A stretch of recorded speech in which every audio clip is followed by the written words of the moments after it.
सो ओटीक्यूज पे आते हैं और ओटीक्यूज में जो हमारे पास पहला ओटीक्यू सिनेरियो आ रहा है। अगर आप उस सिनेरियो को गौर से देखेंगे तो आपको नजर आएगा कि it relates to inheritance tax. अब अगेन ओटीक्यू सिनेरियो में होता क्या है कि आपके पास एक सिनेरियो है और उस सिनेरियो से रिलेटेड आपको 5 क्वेश्चंस को आंसर करना है। इसके लिए ज़रूरी है कि आप पहले इस सिनेरियो को ज़रा गौर से पढ़ लें ताकि आपको पता हो कि उन 5 क्वेश्चंस में वो पूछ क्या रहा है और उससे रिलेटेड इन्फॉर्मेशन कहाँ मिलेगी।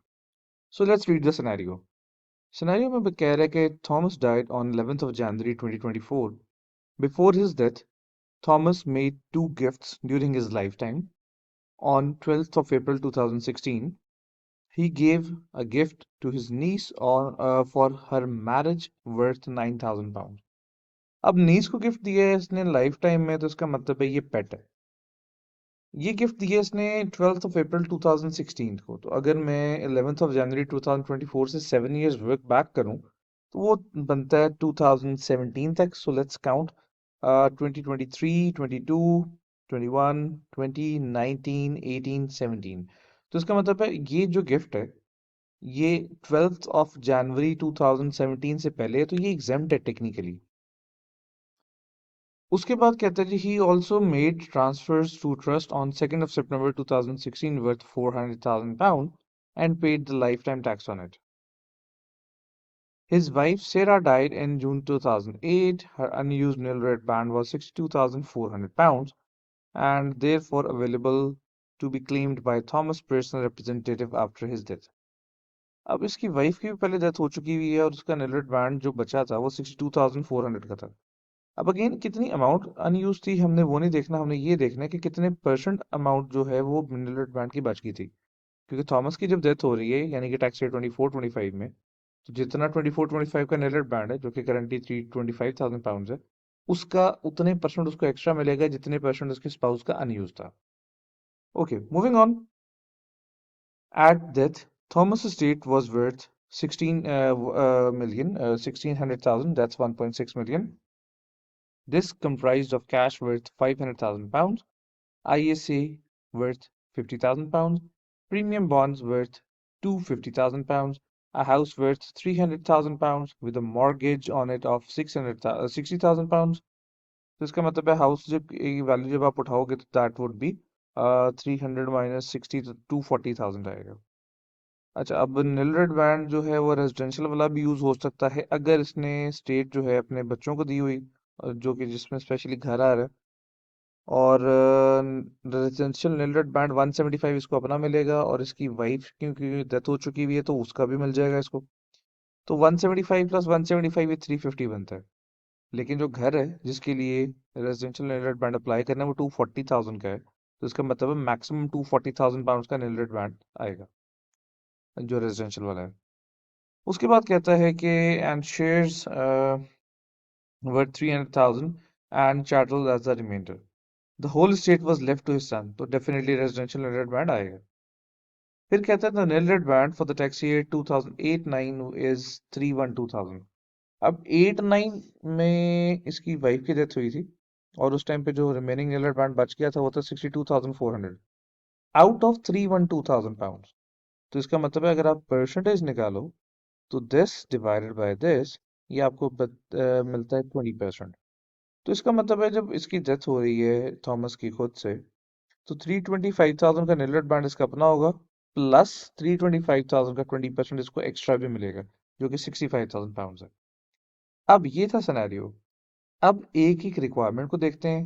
क्योंकि हम सिनेरियो पढ़ चुके हैं तो अब काफी सारी रिक्वायरमेंट जो है वो हम इजीली आंसर कर सकेंगे।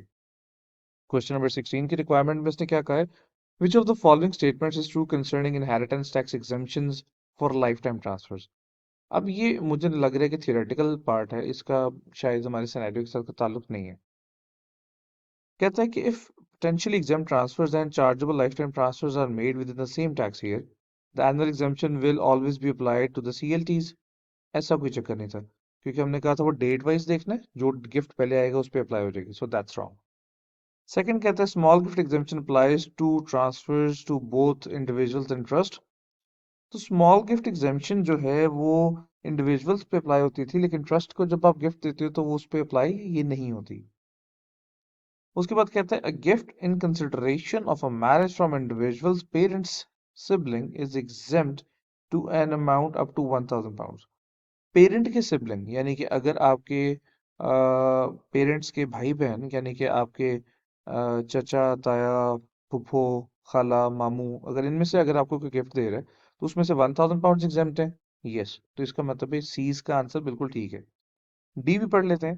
कहता है, transfers of individuals saving saving account premium bonds are exempt transfers for IHT purposes. नहीं, इनकम टैक्स में और सीडीटी में आईएसटी एग्जाम्प्ट थे, बॉन्ड्स वगैरह एग्जाम्प्ट थे, लेकिन जो आपका इनहेरिटेंस टैक्स है यहाँ पे आपको इनके ऊपर टैक्स पे करना पड़ता है। सो इसका answer was option C. Let's move to the next question. अब सेम सिनेरियो से रिलेटेड अगला सवाल आ गया। उसने पूछा, what is the total amount of IHT exemptions that can be deducted from the transfers from Thomas to his niece on 12th of April 2016। Thomas ने जो अपनी नीस को ट्रांसफर किए हैं उसमें से कितने आप एग्जाम्पशंस माइनस कर सकते हो। अब सिनेरियो अगर आप लोग याद करो तो हमने स्टार्ट में पढ़ा कि उसने नीस को £9000 दिए उसकी मैरिज पे, तो इसका मतलब है 1000 मैरिज एग्जाम्पशन आएगी क्योंकि एनीवन एल्स में ये कंसिडर होगा। इसके अलावा जो नीस को गिफ्ट दिया उससे पहले कोई और गिफ्ट नहीं बताया तो हम दो ही एनुअल एग्जाम्पशंस लेंगे, 3000 एंड 3000। सो अगर यहाँ पे हम इनका टोटल करें तो जो टोटल एग्जाम्पशंस यहाँ पे यूज होंगी दैट वुड बी £7000, तो answer would be option B. इसी सिनेरियो का तीसरा सवाल, how much life time IHT was payable on the gift to trust on 2nd of September 2016। अब वो लाइफ टाइम टैक्स की कैलकुलेशन करवाएगा। ठीक है, जो इसने ट्रस्ट को गिफ्ट दिया था वो था £400,000 का, सो हम उसकी वैल्यू लिखते हैं। ट्रस्ट को इसने गिफ्ट दिया है 2nd September 2016, so that's tax year 16-17। Same tax year में इसने अपनी नीस को भी गिफ्ट दिया था, तो एनुअल एग्जाम्पशंस तो उस पर खत्म हो चुकी हुई हैं, मतलब no annual exemptions are available. तो अगर कोई एनुअल एग्जाम्पशंस अवेलेबल नहीं है तो डायरेक्टली इस पर टैक्स लगाना है। टैक्स कैसे लगेगा, इसमें से 325,000 का आप निल रेट बैंड माइनस करोगे क्योंकि इस गिफ्ट से पहले कोई उसने आपके पास CLT भी नहीं बताया हुआ, तो 75,000 की पाउंड की अमाउंट बची। अब इसके ऊपर टैक्स रेट आपने अप्लाई करना है। अब अगर तो इसने खुद टैक्स पे किया है तो टैक्स का रेट होगा 25%, अगर ट्रस्टी ने दिया है तो 20%। अब यहाँ पे इसने क्या कहा है कि and paid the life time tax on it, यानी इसने खुद पे किया, सो दैट्स 25%, सो 0.25।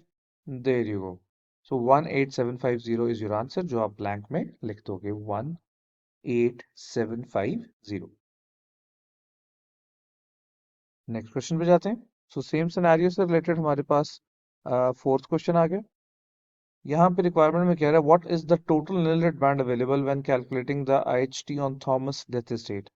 थॉमस की स्टेट पे जो निल रेट बैंड मिलेगा वो कितना होगा। अब उसने टोटल निल रेट बैंड की बात की हुई है, ठीक है, उसने रेजिडेंशियल निल रेट बैंड की बात नहीं की हुई। अब देखो इसका अपना जो निल रेट बैंड है जिसकी डेथ पे जिसको मिलना है वो कितना था, दैट वाज 325,000। इसके अलावा जो इसके वाइफ की पहले डेथ होगी उसका जितना पोर्शन बचा था वो 65,000 आ जाएगा। मतलब टोटल अवेलेबल जो है वो 390,000 पाउंड है। मजे की बात क्या, 390,000 पाउंड इज योर आंसर और आपने यहाँ पे लगा देना है। अब उसने ये नहीं पूछा कि जो से कितना रिलेटेड बैंड आप डेथ स्टेट पे यूज करोगे, उसने पूछा कितना अवेलेबल है। अवेलेबल भी 390 है और यूज भी टेक्निकली आप 390 ही करोगे।